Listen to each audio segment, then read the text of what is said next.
ओम श्री परमात्मने नमः। आज हम वर्णन करते हैं श्री गरुड़ महापुराण के आचार कांड में भगवान विष्णु की महिमा तथा उनके अवतारों का। नारायणं नमस्कृत्य नरं चैव नरोत्तमं देवी सरस्वती व्यासं ततो जय मुदीरयेत्। नरश्रेष्ठ भगवान श्रीमन नारायण और भगवती सरस्वती तथा व्यास देव को नमन करके पुराण का प्रवचन करना चाहिए, जो जन्म और जरा से रहित, कल्याण स्वरूप, अजन्मा तथा अजर है, अनंत एवं ज्ञान स्वरूप है, महान है, विशुद्ध, अनादि एवं पांच भौतिक शरीर से हीन है, समस्त इंद्रियों से रहित और सभी प्राणियों में स्थित है, माया से परे है, उन सर्वव्यापक परम पवित्र मंगलमय अद्वय भगवान श्री हरि की मैं वंदना करता हूँ। मैं मन, वाणी और कर्म से विष्णु, शिव, ब्रह्मा, गणेश तथा देवी सरस्वती को सर्वदा नमस्कार करता हूँ। एक बार सर्वशास्त्र पारंगत, पुराण विद्या कुशल, शांत चित्त महात्मा सूत जी तीर्थ यात्रा के प्रसंग में नैमिषारण्य आए और एक पवित्र आसन पर स्थित होकर भगवान विष्णु का ध्यान करने लगे।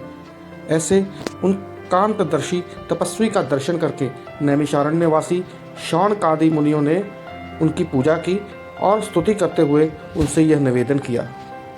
ऋषियों ने कहा, हे सूत जी, आप तो सब कुछ जानते हैं, इसलिए हम सब आपसे पूछते हैं कि देवताओं में सर्वश्रेष्ठ देव कौन है, ईश्वर कौन है और कौन पूज्य है, ध्यान करने योग्य कौन है, इस जगत के सृष्टा, पालनकर्ता और संहर्ता कौन है, किनके द्वारा यह सनातन धर्म परिवर्तित हो रहा है और दुष्टों के विनाशक कौन है, उन देवता का स्वरूप कैसा है, किस प्रकार इस संपूर्ण जगत की सृष्टि हुई है, किन व्रतों का पालन करने से वे देव संतुष्ट होते हैं, किस योग के द्वारा उनको प्राप्त किया जा सकता है, उनके कितने अवतार हैं, उनकी वंश परंपरा कैसी है, वर्णाश्रमादि धर्मों के प्रवर्तक एवं रक्षक कौन है। हे महामते श्री सूत जी, इन सबको और अन्य विषयों को हमें बताएं तथा भगवान नारायण की सभी उत्तम कथाओं का वर्णन करें। श्री सूत जी बोले, हे ऋषियों, मैं उस गरुड़ महापुराण का वर्णन करता हूँ जो सारभूत है और भगवान विष्णु की कथाओं से परिपूर्ण है। प्राचीन काल में इस पुराण को श्री गरुड़ जी ने कच्छप ऋषि को सुनाया था और मैंने इसे व्यास जी से सुना था। हे ऋषियों, भगवान नारायण ही सब देवों में श्रेष्ठ देव हैं। वे ही परमात्मा एवं पर ब्रह्म हैं। उन्हीं से इस जगत की उत्पत्ति, स्थिति और संहार की क्रियाएं होती। वे जरा मरण से रहित हैं। वे भगवान वसुदेव अजन्मा होते हुए भी जगत की रक्षा के लिए सनत कुमार आदि अनेक रूपों में अवतार ग्रहण करते हैं। हे ब्राह्मण, उन भगवान श्री हरि ने सर्वप्रथम कौमार सर्ग में अवतार धारण करके कठोर तथा अखंड ब्रह्मचर्य व्रत का पालन किया।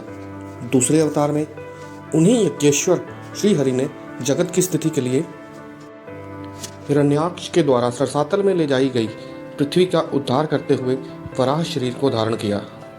तीसरे ऋषि सर्ग में देव ऋषि नारद के रूप में अवतरित होकर उन्होंने सात्वत तंत्र नारद पांचरात्र का विस्तार किया, जिससे निष्काम कर्म का प्रवर्तन हुआ।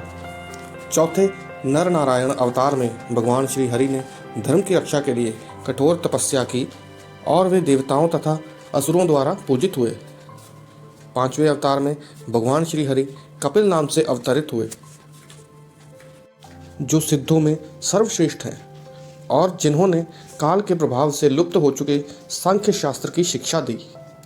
छठे अवतार में भगवान नारायण ने महर्षि अत्रि की पत्नी अनुसुईया के गर्भ से दत्तात्रेय के रूप में अवतीर्ण होकर राजा अलर्क और प्रहलाद आदि को आन्वीक्षिकी ब्रह्म विद्या का उपदेश दिया। सातवें अवतार में श्री नारायण ने इंद्र आदि देवगणों के साथ यज्ञ का अनुष्ठान किया और इसी स्वयंभू मनवंतर में वे आकुति के गर्भ से रुचि प्रजापति के रूप में यज्ञदेव नाम से अवतीर्ण हुए। आठवें अवतार में वे ही भगवान विष्णु नाभि एवं मेरु देवी के पुत्र रूप में ऋषभदेव के नाम से प्रादुर्भूत हुए। इस अवतार में इन्होंने नारियों के उस आदर्श मार्ग गृहस्थ आश्रम का निर्देशन किया जो सभी आश्रमों द्वारा नमस्कृत है। ऋषियों की प्रार्थना से भगवान श्री हरि ने नवें अवतार में पार्थिव शरीर अथवा पृथु का रूप धारण किया और गो रूपा पृथ्वी से दुग्ध रूप में अन्नादिक महौषधियों का दोहन किया, जिससे प्रजाओं के जीवन की रक्षा हुई। 10वें अवतार में मत्स्यावतार ग्रहण कर इन्होंने चाक्षुष मनवंतर के बाद आने वाले प्रलय काल में निराश्रित वैवस्वत मुनि को पृथ्वी रूपी नौका में बिठाकर सुरक्षा प्रदान की। 11वें अवतार में देवों और दानवों ने समुद्र मंथन किया तो उस समय भगवान नारायण ने कूर्म रूप धारण करके मंदराचल पर्वत को अपनी पीठ पर धारण किया। इन्होंने 12वें अवतार में धन्वंतरी तथा 13वें अवतार में मोहिनी का रूप धारण किया और इसी स्त्री रूप में इन्होंने अपने सौंदर्य से दैत्यों को मुग्ध करते हुए देवताओं को अमृत पान कराया। 14वें अवतार में भगवान विष्णु ने नरसिंह का रूप धारण कर अपने तेज नखाग्रों से पराक्रमी दैत्यराज हिरण्यकशिपु के हृदय को उसी प्रकार विदीर्ण किया जिस प्रकार चटाई बनाने वाला व्यक्ति तिनके को चीर डालता है। 15वें अवतार में वामन रूप धारण कर वे राजा बलि के यज्ञ में गए और देवों को तीनों लोक प्रदान करने की इच्छा से उनसे 3 पग भूमि की याचना की। 16वें परशुराम नामक अवतार में ब्राह्मण द्रोही क्षत्रियों के अत्याचारों को देखकर उनको क्रोध आ गया और उसी भाववेश में उन्होंने 21 बार पृथ्वी को क्षत्रियों से रहित कर दिया। तदंतर 17वें अवतार में ये पराशर द्वारा सत्यवती से व्यास नाम से अवतरित हुए। मनुष्यों की अल्पज्ञता को जानकर इन्होंने वेद रूपी वृक्ष को अनेक शाखाओं में विभक्त किया। श्री हरि ने देवताओं के कार्यों को करने की इच्छा से राजा के रूप में श्री राम नाम से 18वां अवतार लेकर समुद्र बंधन आदि अनेक पराक्रम पूर्ण काम किया। 19वें तथा 20वें अवतार में श्री हरि ने वृष्णवंश में कृष्ण एवं बलराम का रूप धारण करके पृथ्वी के भार का हरण किया। 21वें अवतार में भगवान कलयुग की संधि के अंत में देशद्रोहियों को मोहित करने के लिए कीकट देश में जिन पुत्र बुद्ध के नाम से अवतीर्ण होंगे और इसके पश्चात कलयुग की 8वीं संध्या में अधिकांश राजवर्ग के समाप्त होने पर वे ही श्रीहरि विष्णुयता नामक ब्राह्मण के घर में कल्कि नाम से अवतार ग्रहण करेंगे। हे द्विजो, मैंने यहाँ पर भगवान नारायण के कुछ ही अवतारों की कथा का वर्णन किया है।